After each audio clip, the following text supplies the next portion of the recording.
Merry Christmas to all, and to all a good night.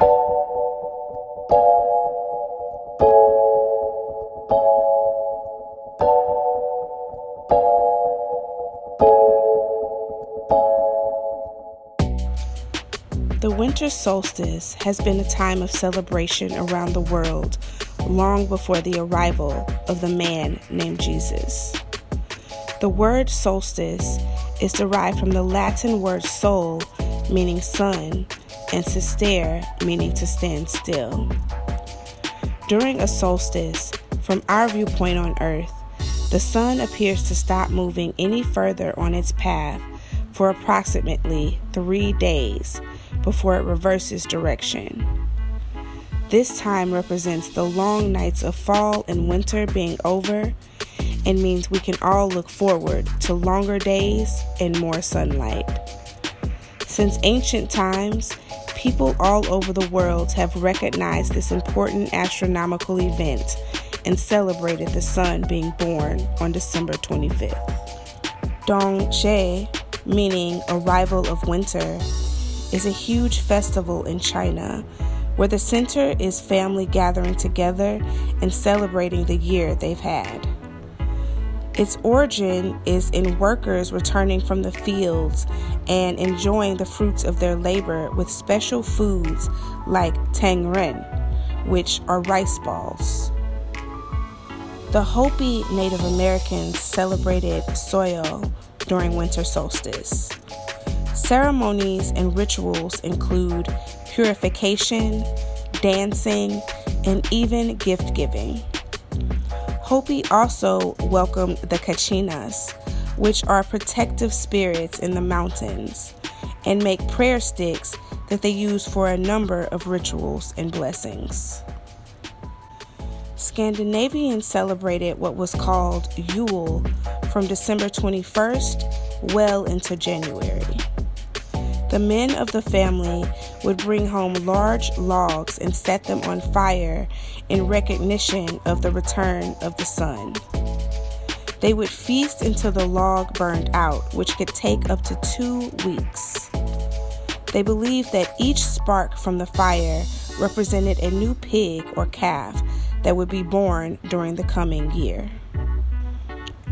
In Germany, people honored the Norse god Odin during the midwinter holiday. The Germans believed he would fly around at night to observe his people and decide who would prosper or perish. It's safe to say many people chose to stay inside. The Romans celebrated several different holidays during this time, a significant one being Saturnalia, a holiday honoring Saturn, the god of agriculture. Beginning a week before the solstice and continuing for an entire month, Saturnalia was a time when food and drink were plentiful and the normal social order was completely turned around.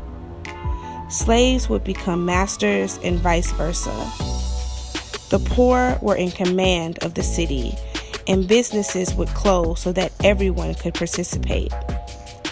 They also observed Juvenalia, which was a feast that honored the children of Rome, as well as Dies Solis Invicti Nati, which translates to Day of the Birth of the Unconquered Sun. They reserved the winter solstice as a symbol of the resurgence of the sun, the ending of winter, and the beginning of spring. Likewise, the ancient Persian festival Yalda is a celebration of the winter solstice in Iran. It marks the last day of the Persian month of Azar and is viewed as the victory of light over dark, and the birthday of the sun god Mithra. Families celebrate together with special foods like nuts and pomegranates. For some, Mithra's birthday was the most sacred day of the year, and some even stay awake all night to welcome the morning sun.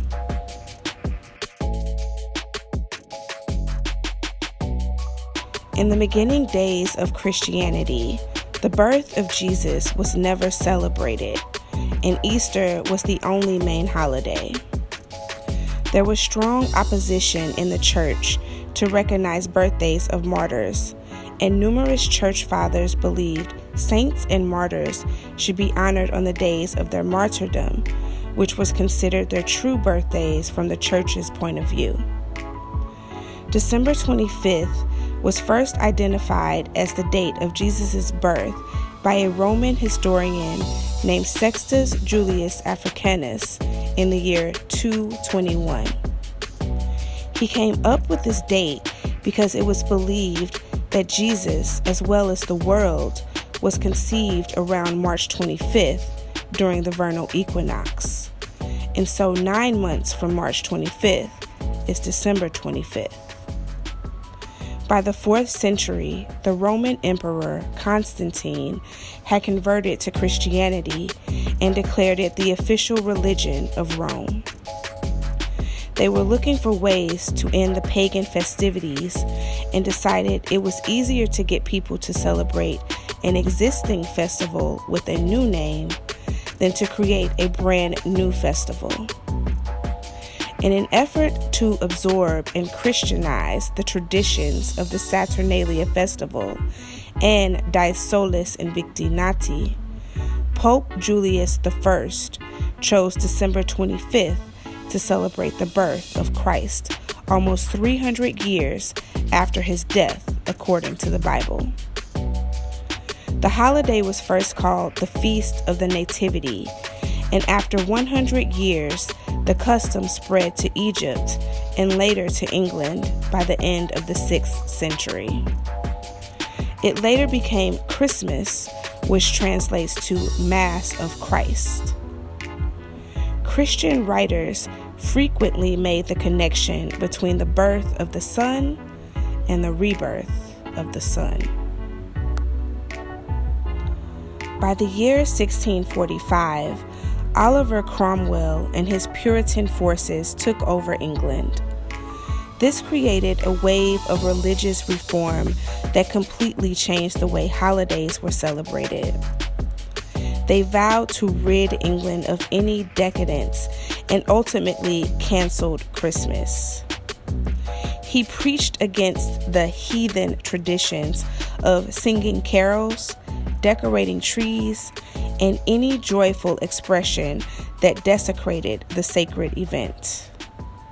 Eventually, Charles II was restored to the throne, and he reinstated the holiday after 15 years.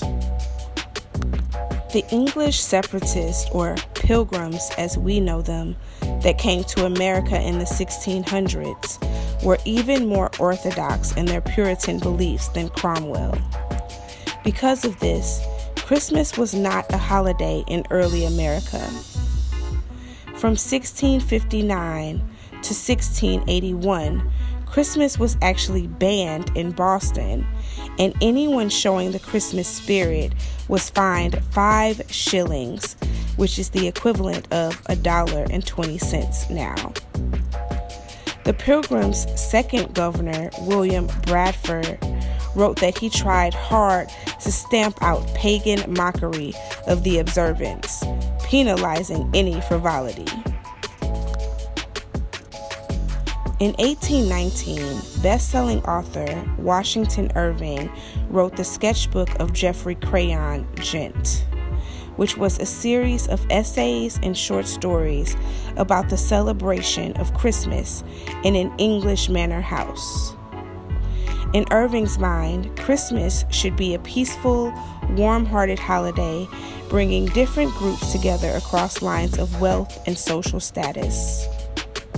His stories and sketches featured a squire who invited the peasants into his home for the holiday. Despite socioeconomic differences, the two groups mingled effortlessly. Irving's book was not actually based on any holiday celebration he had ever attended, and in fact, many historians say that Irving invented tradition. As Americans began to embrace Christmas as a perfect family holiday, people looked toward immigrant cultures and churches to see how the day should be celebrated.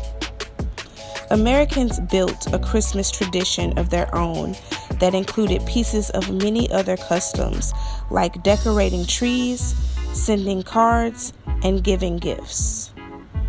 After the American Revolution, the English traditions fell out of favor with most people.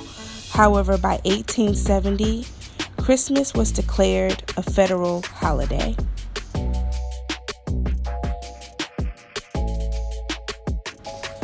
The history of Christmas trees dates back to ancient times in Egypt and Rome, and continued with the German tradition of candlelit Christmas trees first brought to America in the 1800s.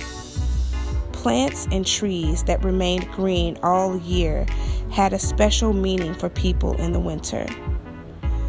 Just as we decorate our homes with pine, spruce, and fir trees and garland during the holiday season now, ancient people would hang evergreen boughs over their doors and windows as well.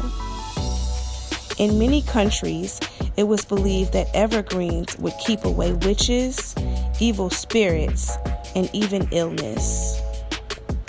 The evergreen boughs also reminded them of all the green plants that would grow again when spring would return. Many of the earlier civilizations believed that during the winter solstice, their sun god would become sick, and celebrated his triumph over illness once the sun began moving again. Egyptians worshipped a sun god called Ra, and they would fill their homes with green palm leaves, which for them symbolized the triumph of life over death. The Romans knew that the solstice meant that soon farms and orchards would be green and fruitful again, so they decorated their homes and temples with evergreen boughs. Likewise, in Northern Europe, the Druids also decorated their temples with evergreen boughs as a symbol of everlasting life. Even the Vikings thought that evergreens were the special plants of the sun god Balder. Most 19th century Americans found Christmas trees to be odd and considered a pagan tradition until an influx of German and Irish immigrants undermined the Puritan legacy. Decorating trees had long been a tradition in many German homes. However, the first record of one being on display in America was in a German settlement in Pennsylvania in the 1830s. In 1846, Queen Victoria and her German Prince Albert were sketched in the London News standing with their children around a Christmas tree. Victoria was very popular with her subjects, and anything she did at court immediately became fashionable, not only in England, but especially in New England. The Christmas tree had arrived, and by the late 1890s, Woolworth's department store was selling $25 million in German imported ornaments made of lead and hand-blown glass.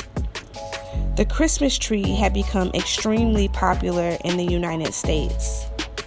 It's noted that Europeans used small trees about 4 feet tall, while Americans liked their trees to reach from floor to ceiling.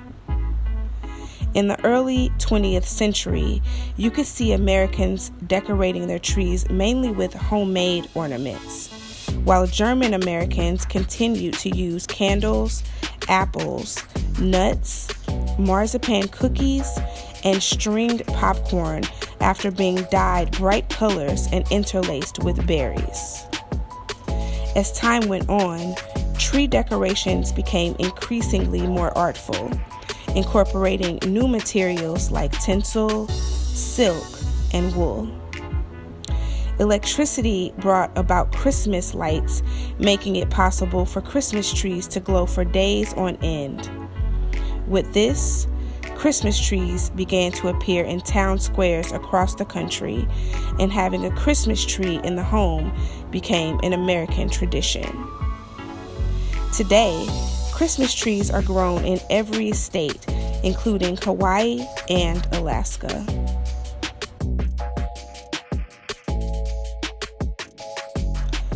The legend of Santa Claus can be traced back to a Christian monk named Nicholas of Myra, who was born in Turkey around the year 280.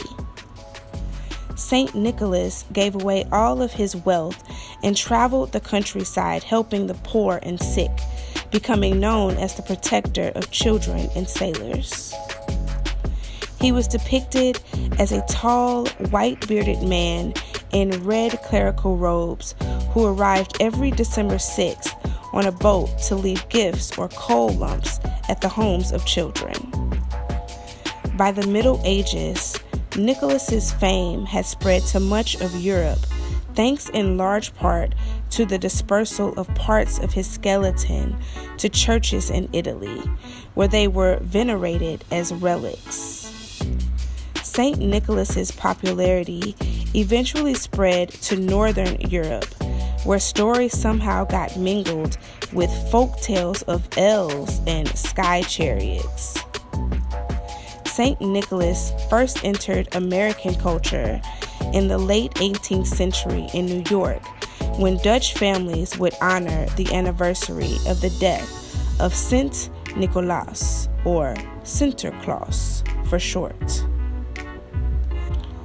The story of Santa Claus has many versions around the world, including Kris Kringle, who was believed to deliver presents to well-behaved children in Switzerland and Germany. Jotunheim was a jolly elf who was thought to deliver gifts in a sleigh drawn by goats in Scandinavia. In England, Father Christmas visits each home on Christmas Eve to fill children's stockings with treats. Père Noël fills the shoes of French children, and in Russia, it is believed that an elderly woman named Babushka purposely gave the three wise men wrong directions to Bethlehem so they wouldn't find Jesus. She later felt bad but couldn't find them to make amends, so to this day, on January 5th, Babushka visits Russian children and leaves gifts at their bedsides in hopes that one of them is the baby Jesus and she will be forgiven. A similar story exists in Italy with a woman called La Befana, who was a kind witch who rode a broomstick down the chimneys of Italian homes to deliver toys to children. In 1822, an Episcopal minister named Clement Clark Moore wrote a Christmas poem for his three daughters entitled An Account of a Visit from St. Nicholas, better known as 'Twas the Night Before Christmas. Moore's poem is largely responsible for our modern-day image of Santa Claus as a right jolly old elf with a round belly and the magical ability to travel by way of flying reindeer and descend all the chimneys of the world in one night. In 1881, political cartoonist Thomas Nast, inspired by Moore's poem, created the first likeness that matches our modern image of Santa Claus. His cartoon, which appeared in Harper's Weekly, was of a rotund, cheerful man with a full white beard holding a sack of toys. It was Nast's cartoon that gave Santa his bright red suit trimmed with white fur, the North Pole workshop, his elves, and even his wife, Mrs. Claus. Gift giving, mainly centered around children, has been an important part of the Christmas celebration since the holiday's rejuvenation in the early 19th century. This is the result of overlapping interest between the rich, who wanted to move raucous celebrations out of the streets, where the poor would often beg for food and drink, and into homes, and working class families who simultaneously wanted to keep their children safe at home and limit their exposure to commercial entertainment, which they believed would corrupt their moral character. In response to these concerns, a group of wealthy men who call themselves the Knickerbockers invented a new series of traditions that gradually moved Christmas celebrations out of the city streets and into its homes. Retailers supported and benefited from this alliance, but it wasn't until the turn of the 20th century when they began to proactively market directly to children in hopes that they would annoy their parents into spending more money on what was already a well-established practice of Christmas gift giving. Eventually, newspapers would dedicate entire sections just for holiday ads and begin to lure children and their parents to stores in hopes of meeting a real-life Santa Claus. Today, it's estimated that each American spends at least $1,000 on gift giving, holiday decorations, meals, and other expenses during the Christmas season. Thank you so much for watching my video. Happy holidays. Please like, share, comment, subscribe. Don't forget to click the notification bell so you can know when I upload a new video. And I will catch you guys the next time. Peace. Merry Christmas.